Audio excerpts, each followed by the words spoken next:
মা ফাতেমার শাদি হলো কেমন ঘরে, মা বোনেরা শোনো মন দিয়ে শোনো রে। মা ফাতেমার শাদি হলো কেমন ঘরে, মা বোনেরা শোনো মন দিয়ে শোনো রে। বেহেশতি রানীকে পেতে কত উজির আমির লো,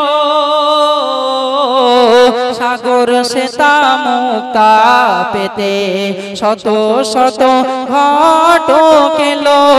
বলে কাসেম পিতা,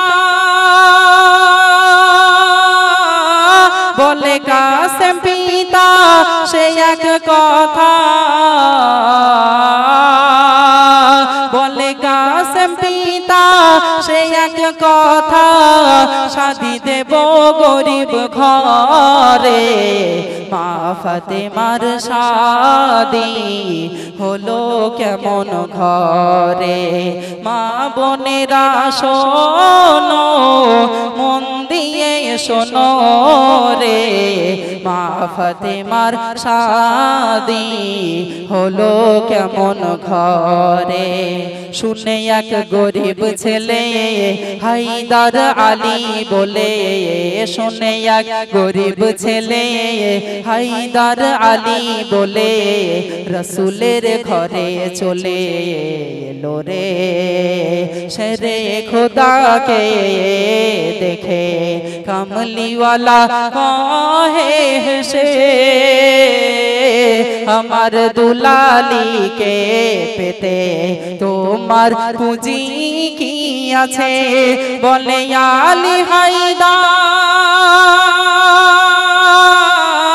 বলে আলী হায়দার আপনি আমার,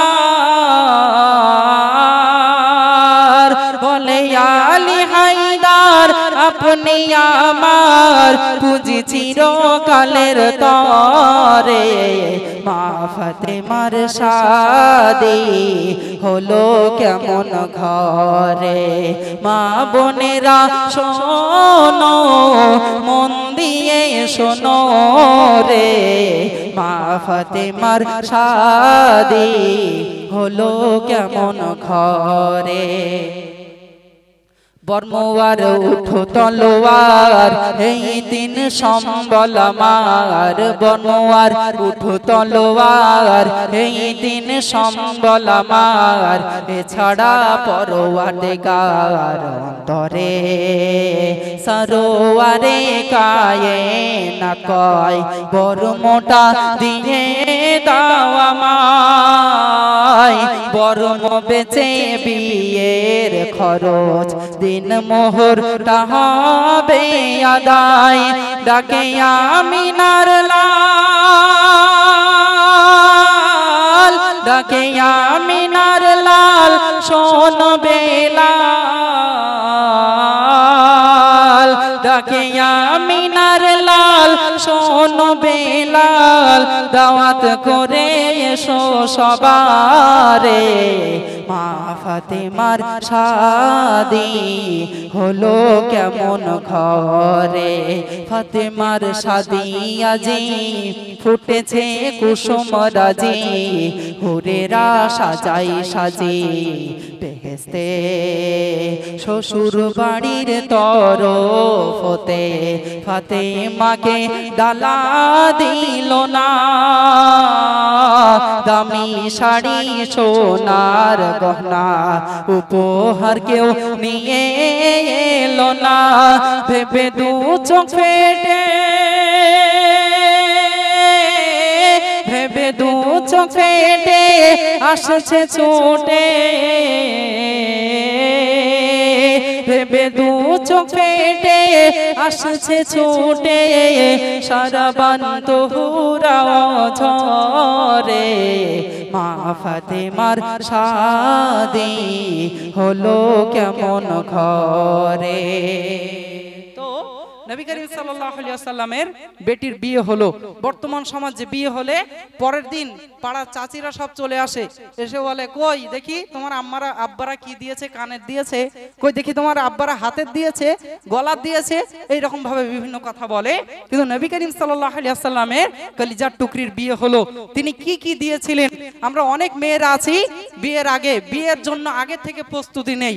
আব্বাকে বলি আব্বা দেখো অমুকের বিয়ে হয়েছে, তার আব্বা তার জামাইকে এই এই এই এই জিনিস দিয়েছে, আব্বা তোমাকেও কিন্তু দিতে হবে, আব্বা এই রকম অ্যাপাচি বাইক দিতে হবে, এই রকম দামি খাট দিতে হবে, আব্বা এই সোনা গহনাগুলো কিন্তু দিতে হবে। আমরা অনেকেই আছি একবারও বুঝতে চাই না যে বাপ কত কষ্ট করে সেই টাকা ইনকাম করে, কত কষ্ট করে হাড় ভাঙা খাটুনি খাটলে সেই টাকা আমাদের বাড়িতে আসে, আমরা এটা বুঝতে চাই না। ওই জন্য মেয়েরা আছে এমন করে। খবরদার না, আব্বারা সারাটা জীবন মেয়েদের জন্য কষ্ট করে, তবুও আপনি কেন সেই সময় তানাদের উপরে এত চাপ দেবেন?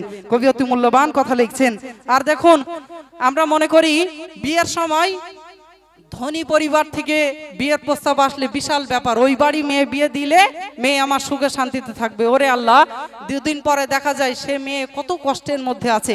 এই যে ঘটনা শোনালাম, সেই মেয়েকে জামাই আর ভালো পছন্দ করে না, কেননা বড় লোকের ছেলে তো, যার তার পছন্দ হবে, ও বাইরে অন্য মেয়ের সাথে রং তামাশায় মাতবে, অশ্লীলতায় মাতবে, তাদের সাথে প্রেম ভালোবাসা করবে, মদ খাবে, বাড়িতে এসে নিজের স্ত্রীকে ভালো লাগবে না। ওই জন্য নবীর জীবন চরিত্র শুনলে আপনি অবাক হবেন।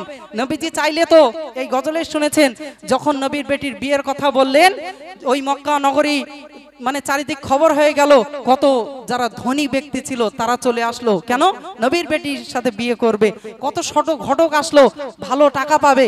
কিন্তু নবী আমার বললেন যে না, আমি শুধু ধনী দেখে আমার মেয়েকে বিয়ে দেবো না, আমি দেখবো ছেলেটা কেমন, সে নামাজ কালাম পড়ে কিনা, তার ভেতর আল্লাহ রসুলের কোনো মহাব্বত ভালোবাসা আছে কিনা, তার মধ্যে জান্নাত জাহান্নামের ভয় আছে কিনা, তার মধ্যে কবরের ভয় আছে কিনা। সেই ছেলে গরিব হতে পারে, সেই ছেলে কোনোদিন আমার মেয়েকে কষ্ট দিতে পারে না। ওই জন্য হযরতে আলীর সাথে তানার বিবাহ দিলেন, হযরতে আলী রাদিয়াল্লাহু তাআলার সাথে। তো চলুন কি ঘটনা ঘটেছিল, কবি অতি মূল্যবান কথা লিখছেন। ফাতেমার খালি গলা, হাতে নেই সোনার বালা, ফাতেমার খালি গলা, হাতে নেই সোনার বালা, শুধু এক তসবিহ মালা দিল রে, মাটির হাড়ি বাসন দিল, নতুন ঘরে বাঁধবে সংসার, ছেঁড়া চামড়ার বালিশ একটা মাদুর দিল, খোরমা পাতার, মাটির হাড়ি দেখে পিতার দু নয়নে আঁসু থামে না, বেটিকে সান্ত্বনা দিয়ে একে দিল কপালে চুমা, বলে নবী করিম, বলে নবী করিম ও গো রহিম, বলে নবী করিম ও গো রহিম, রহম করো এ সংসারে, মা ফাতেমার শাদি হলো কেমন ঘরে, মা বোনেরা শোনো মন দিয়ে শোনো রে, মা ফাতেমার শাদি হলো কেমন ঘরে। মন দিয়ে শুনবে, আমি কিন্তু প্রশ্ন ধরবো আর একটা উপহার দেব। শহরের একটু দূরে কাফেলা ধীরে ধীরে, শহরের একটু দূরে কাফেলা ধীরে ধীরে, পৌঁছালো আলীর ঘরে আধারে, আসমা বিবি খাটের বুড়ি ফাতেমাকে নামালো ধরে, নববধূর বরণ করতে এলো না কেউ মাটির ঘরে, সে ঘরে নাই বিছানা, সে ঘরে নাই বিছানা, নাই রে আল্লাহ, সে ঘরে নাই বিছানা, নাই রে আল্লাহ, আছে শুধু ছেঁড়া চাটাই পড়ে মা ফাতেমার শাদি হলো কেমন ঘরে। পাশানুপুর পান্নাহার খাতুনদের নাই অলংকার, পাশানুপুর পান্নাহার খাতুনদের নাই অলংকার, করুণায়ের অহংকার দুনিয়ায় মা ফাতেমার চোখের চাতক হতে কি চাও তোমরা বলো, তবে ভোগের বস্তু দান করে দাও যেটা খুবই লাগে ভালো। ফেরদাউসে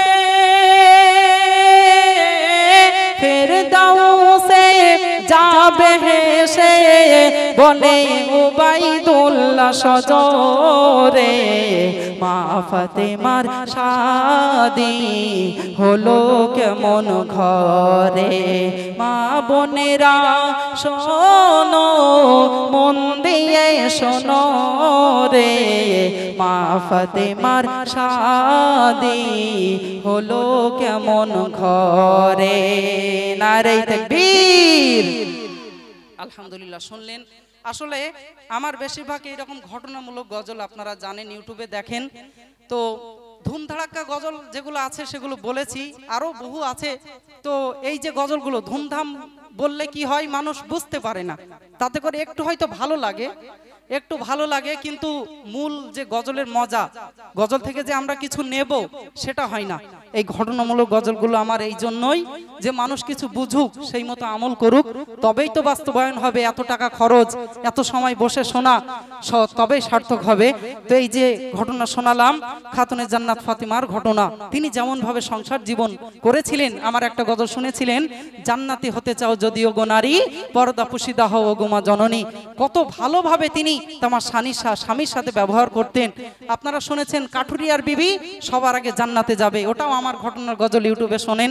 এইরকম ভাবে ঈসা নবীর জামানায় মৃত স্ত্রী কিভাবে জীবিত হয়েছিল, মুসা নবীর জামানায় একটা ফকিরের দোয়া কবুল হয়েছিল, মুসা নবীর দোয়া কেন কবুল হয়নি। এইরকম বহু গজল আপনারা শোনেন। সব গজল তো আর এক স্টেজে বলা যায় না, যতটুকু সময় ছিল যা বলার আপনাদেরকে একের পর এক শুনিয়ে দিয়েছি। তো চলো একটা প্রশ্ন করবো বলেছিলাম, বলো দেখি মা ফাতেমার বিয়ের দোলাল বিবি ছিল কে? কে বলতে পারবে? তোমাদের মধ্যে কেউ বলতে পারবে? খাটের বুড়ি বলে, যে খাটের বুড়ি বলেছে, বুঝতে পেরেছে? দাঁড়াও, ওই সেই পেছনে বোনটা আমার আগে হাত তুলেছিল, ওই বোনটা, ঠিক আছে? এসো তুমি সামনে এসো, এদিকে এসো, আমি তোমাকে একটা উপহার দেই। তুমি, হ্যাঁ তুমি, ওই বোনটা আমি দেখেছি, ওই হাত তুলেছে আগে, ঠিক আছে? তো তো তাকে আমি উপহার দিচ্ছি। আচ্ছা দেখো, সামান্য দাম, এর থেকে ভালো ভালো দামি পেন আব্বু আম্মু তোমাদের এনে দেয় না? দেয় তো, সেটা কিন্তু অনেক বড় ব্যাপার। এটা কি জাস্ট যাতে তোমাদের ভালো লাগে, এটা তোমার জন্য।